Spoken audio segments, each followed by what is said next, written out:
Ouais, elle est bien là. Je parle bien évidemment de la toute nouvelle et toute dernière enceinte connectée de chez Huawei, la Sound X, co-créée avec Devialet, messieurs dames. Et ouais, c'est le fameux constructeur, vous connaissez, qui fait des enceintes super haute qualité à un prix super haut également. Et souvenez-vous d'ailleurs, on avait pu parler il y a un an tout pile de Devialet en testant justement la Devialet Phantom 1er Gold, une très grosse enceinte à plus de 2500 €. Là, on ne joue pas du tout dans la même cour, simplement c'est co-créé avec Devialet, donc on a du Devialet à l'intérieur et c'est ça qui est très intéressant. Si vous ne connaissez pas Devialet, j'en avais fait donc une vidéo l'année dernière, je vous la mets en description pour en savoir plus. Et petit spoil, on va reparler dans très peu de temps justement de Devialet sur la chaîne YouTube, alors du coup, restez à l'affût. Huawei s'est donc associé à la France et plus particulièrement avec la marque française Devialet pour concevoir justement et proposer sa propre vision de l'enceinte sédentaire. J'entends par là une enceinte que l'on vient brancher au courant et qui ne bougera pas parce qu'il n'y a pas de batterie intégrée, on ne peut pas la transporter de partout. Cette enceinte est sortie dans un premier temps en Chine fin 2019 et vient il y a quelques semaines à peine de sortir en France, et c'est le premier pays hors de Chine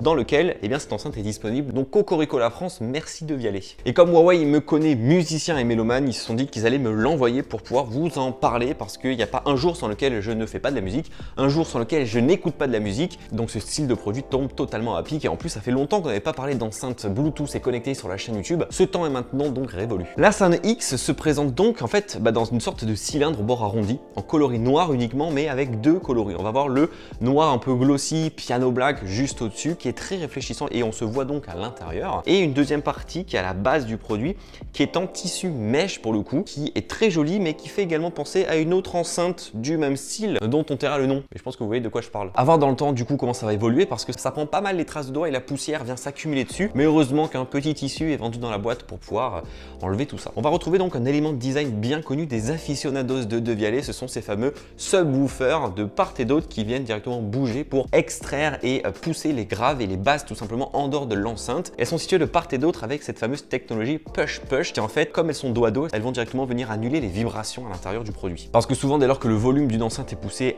très fort, ça va commencer à grésiller, ça va commencer à saturer, et si pour le coup du fait de cette technologie, le son ne saturera pas et ça c'est très cool. Le haut de l'enceinte pour le coup est tactile, c'est-à-dire qu'on va retrouver 4 commandes bien distinctes. Le volume, monter et descendre, le petit bouton pour couper ou activer le micro, même si pour le moment vous allez voir il ne sert pas à grand chose, et 3 petits points qui permettent tout simplement grosso modo de paramétrer le Bluetooth. Pour venir mettre play ou mettre pause, il suffit de poser sa main directement sur le haut du produit et ça viendra mettre play ou pause sur l'enceinte. C'est assez smart tout ça. Car oui, c'est bel et bien une enceinte connectée avant tout, mais qui fonctionne quand même comme une simple enceinte Bluetooth classique. C'est-à-dire qu'il vous suffit sur votre ordinateur, sur votre tablette, sur votre téléphone d'aller dans les réglages Bluetooth et de venir choisir tout simplement Sound X, et vous pouvez directement envoyer n'importe quel son sur cette enceinte. Aussi basique que ça. Mais là n'est pas l'intérêt premier du produit, vous vous en doutez. Cependant, on notera l'absence malheureusement d'un port de mini jack sur cette enceinte. On ne pourra pas, pour les produits qui n'ont pas malheureusement de connexion Bluetooth, venir connecter cette enceinte, et également pas de prise optique pour pourquoi pas aussi connecter cette enceinte à une télévision. Non, ce ne sera pas possible, ce sera du Bluetooth ou du Wi-Fi, c'est tout. Donc oui, justement elle est compatible également Wi-Fi, mais pas le Wi-Fi que l'on peut comprendre dès lors qu'on parle d'enceinte Wi-Fi. Ce n'est pas un Wi-Fi qui va permettre d'envoyer du son directement en Wi-Fi sur cette enceinte via son smartphone.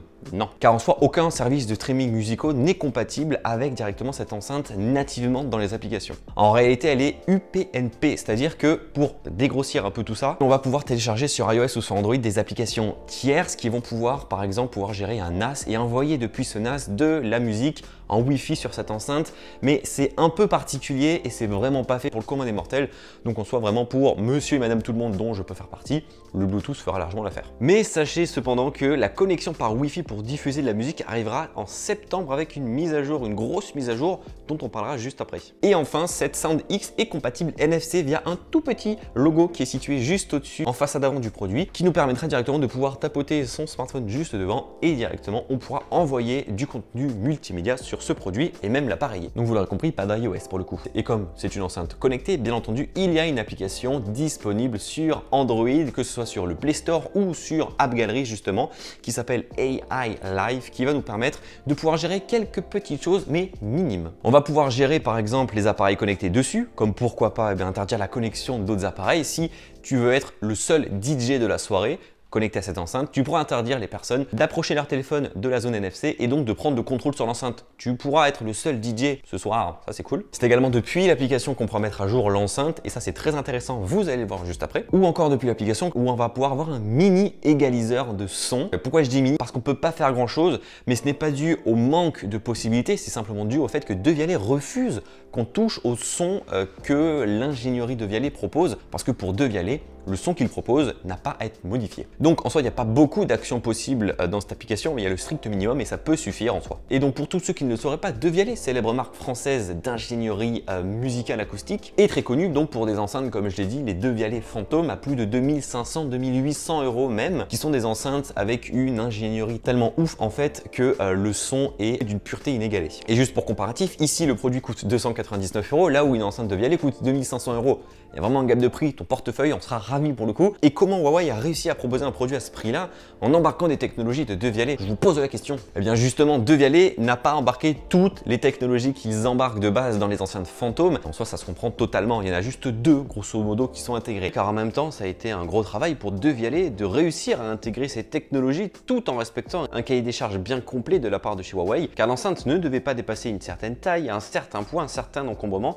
Bref, les deux ont vraiment travaillé main dans la main pour réussir cette Sound X. Le fameux push-push de chaque côté donc, qui sont les fameux subwoofers qui vont extraire les basses, mais aussi la technologie SAM, Speaker Active Matching, qui, pour faire simple en gros, est un processeur qui va analyser le signal entrant, à savoir la musique, et va la faire ressortir en temps réel pour recréer au mieux le son comme il était lors de l'enregistrement. Car souvent l'onde sonore qui va arriver dans l'enceinte va être dégradée avec le son qui va être poussé au maximum et du coup on n'a pas du tout le même ressenti à la fin dès lors qu'on écoute la musique. Donc ici dans la Sound X, l'idée est tout simplement d'écouter une musique et de la ressentir telle qu'elle a été enregistrée en studio. Et il faut dire que le résultat est plutôt bon et hyper satisfaisant. La qualité audio est puissante, complète et même si on est loin d'une enceinte Devialet Phantom classique, on sent quand même la patte Devialet dans ce petit cylindre, avec entre autres ces deux petits subwoofers qui vont bouger dès lors que les basses vont être amenées à être écoutées. Et justement, parlant de ces basses, on peut descendre jusqu'à 40 Hz, ce qui est relativement énorme puisque l'oreille humaine peut entendre entre 20 et 20 000 Hz. Donc 40 Hz, on s'approche justement des infrabasses et c'est quand même assez bluffant. Il y a en tout 6 haut-parleurs disposés dans cette enceinte, 6 disposés tout autour du produit en bas, les deux subwoofers sur les côtés, ce qui permet tout simplement d'avoir un son disposé à 360 degrés, sans oublier le fait qu'elle soit compatible Hi-Res audio. Donc il y a de belles capacités sonores dans ce produit et moi j'aime bien. Après, je vais pas vous l'apprendre, c'est pas avec une vidéo YouTube d'un clip musical ou du MP3 qu'on va vraiment apprécier la belle qualité sonore qu'un produit comme ça peut proposer. Il faut débourser quelques euros supplémentaires par mois pour avoir, pourquoi pas, dans certains services de streaming musicaux, une meilleure qualité, plus fine et plus jolie pour l'écouter avec ce produit-là. C'est avec ça qu'on va vraiment comprendre tout l'intérêt de ce produit. Donc d'un côté, cette enceinte remplit super bien son idée d'être une enceinte de haute qualité, ça fonctionne super bien. Le son est bon, puissant, complet, chaleureux. Mais ce n'est pas tout ce qu'enferme justement cette Sound X, car c'est bel et bien avant tout une enceinte connectée. Enfin, ce devrait être avant tout une enceinte connectée parce qu'à ce jour, en juillet 2020, c'est pas exactement le cas. Comme je vous l'ai dit un peu avant, Huawei a décidé de sortir en premier lieu cette fameuse Sound X en Chine, fin 2019, non pas pour bouder le reste du monde,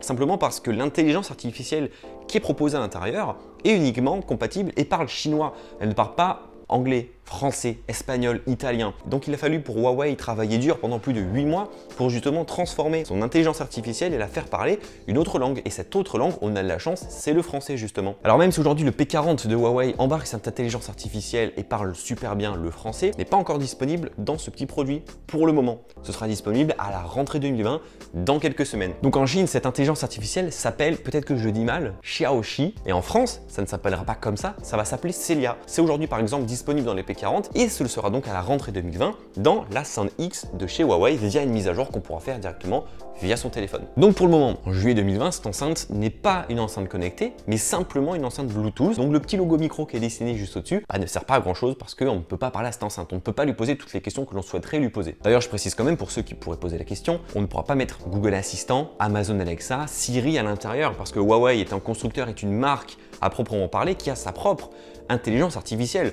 Donc Huawei va intégrer Celia à l'intérieur, mais on ne pourra pas intégrer tous les autres. Et c'est logique en soi. Donc de mon côté, je n'ai pas pu tester cette partie intelligence artificielle enceinte connectée de cette Sound X pour le moment puisque ce n'est pas disponible, mais j'espère avoir la possibilité de le tester dès lors que ça sortira en septembre 2020 et pouvoir vous en reparler sur la chaîne YouTube. D'ailleurs, elle fait 3,3 kg, donc depuis le début de la vidéo, je suis un peu de muscu. C'est cool ça. Donc en soi, la Sound X, pour parler enceinte en elle-même, c'est un très bon produit. Parce que si vous rêvez d'avoir une enceinte de Vialet et que vous n'avez pas entre 1000 et 2800 € à mettre dans une enceinte, 300 €, franchement, c'est pas très cher payé. Et vous aurez enfin la possibilité de goûter au son de Vialet. Et c'est d'ailleurs les propos dits par justement le PDG de De Vialet, qui disait justement que pour une marque aussi petite que De Vialet face justement à Huawei, c'était génial de pouvoir s'en associer pour faire connaître De Vialet au monde entier, en Chine principalement, et faire démocratiser petit à petit le son de Vialet pour que les personnes découvrent ce son de Vialet et pourquoi pas après viennent tester des réelles enceintes, grosses enceintes de Vialet pour voir justement l'atout de l'ingénierie acoustique de Vialet. Et vraiment cette enceinte t'amène un premier pas dans tout ça et c'est génial. Donc pour le moment le cahier des charges est 100% bien rempli puisque les deux ont apporté leur expertise commune. De Vialet, deux de ses technologies, à savoir SAM et la fameuse technologie push-push, et Huawei, la technologie au sens large du terme, le design, un travail plus poussé sur la gestion des aigus, des médiums et du son à 360 degrés, sans oublier l'intelligence artificielle. Le cahier des charges est rempli à 100%. Donc en soi, il n'y a pas de grand reproche à faire à Huawei sur cette enceinte. La partie connectée va arriver, c'était pas encore disponible, mais ça va arriver. Il y a beaucoup de produits qui sortent souvent avec des mises à jour qui amènent justement des fonctionnalités. Ce sera le cas pour celle-ci. Seul petit bémol, l'absence de Wi-Fi pour pouvoir y connecter l'enceinte, car c'est pratique par exemple pour éviter de devoir gérer le son des deux côtés, et depuis le smartphone et depuis justement l'enceinte, mais également pour éviter des petits temps de latence entre une vidéo et le son qui sortira du produit. Aussi l'absence de prise en charge tout simplement des services de streaming musicaux en natif, Spotify, Deezer et j'en passe, on ne pourra pas directement dessus appuyer sur le bouton et envoyer le son sur l'enceinte, il faudra passer par les réglages Bluetooth. Et également pour le moment on n'a pas la possibilité de coupler deux Sound X et de faire une paire stéréo, c'est un peu dommage. Peut-être que ça viendra avec une mise à jour, mais pour le moment c'est pas possible. Donc en soi, si vous êtes un fervent fan de Huawei, ce produit est vraiment fait pour vous. Et si vous n'êtes pas un fervent fan de Huawei, finalement ce produit est aussi fait pour vous parce que ça reste une enceinte classique avec le son de Vialet intégré à l'intérieur et on aura en plus de ça l'intelligence artificielle de Huawei. Donc finalement, tout compte fait, on s'en sort plutôt bien. Et encore plus, si vous avez un téléphone sous Android compatible NFC, vous aurez une interface, une ergonomie parfaite. Par contre, si vous êtes sur iOS, ce sera plus compliqué, même si en soi, le Bluetooth marche quand même. En tout cas, hâte de mon côté de voir débarquer Celia à la rentrée, de pouvoir voir ce que ça donne, de parler enfin à une nouvelle personne chez moi tout seul qui se prénomine Celia, très cool, et pouvoir tester justement cette intelligence artificielle made by Huawei. Mais de mon côté, c'est un grand oui pour cette enceinte qui pèse son poids et j'ai très hâte de la reposer. Et vous alors, vous en pensez quoi de cette fameuse association Huawei X de Vialet? Dites-moi tout ça en commentaire. Gros pouce bleu dans la part des pouces bleus, merci à Huawei de la confiance pour cette fameuse collaboration. Je vais m'amuser à écouter de la musique encore plus sur cette enceinte. À très vite, prenez soin de vous, bye bye.